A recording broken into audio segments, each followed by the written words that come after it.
Hi hello friends, వర్షం చూడండి ఎలా పడుతుందో. రైతు ఎంత కష్టపడినా ఆయనకి ఏం మిగిలేదే లేదు. అసలుకు వర్షం పడక ఎంత బాధపడినారో అంత బాధపడినారు. నీళ్లు లేక ఎంత దూరం నుంచో నీళ్లు పెట్టుకొని పండించుకుంటే చివరికి ఇప్పుడు కోసి పువ్వులు పెట్టుకొని దాన్ని పట్టించుకునే టైంలో ఇలా వర్షం పడుతుంది. రైతు కష్టం ఎవరికి తెలుసు చెప్పండి. ఇంత వర్షం పడితే అసలు అది చేతికే రాదు. మిషన్ పట్టే టైంలో ఇలా వర్షం పడుతుంది. ఈ బాధ ఎవరికి తెలుసు? ఒక రైతు ఎంత కష్టపడుతున్నాడో ఎవరికి తెలుసు? ఎవ్వరు చూడరు. ఏసీలలో ఉండే తల్లు, ఇలా ఉండే తల్లు ఎవరు చూడరు.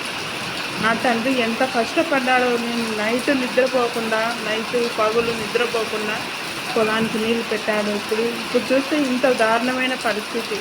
ఇప్పుడు పొలం వెళ్ళాడు, ఇప్పుడు ఇంటికి రాలేదు. మా అమ్మ మా నాన్న అక్కనే ఉన్నారు. ఇంత బాధ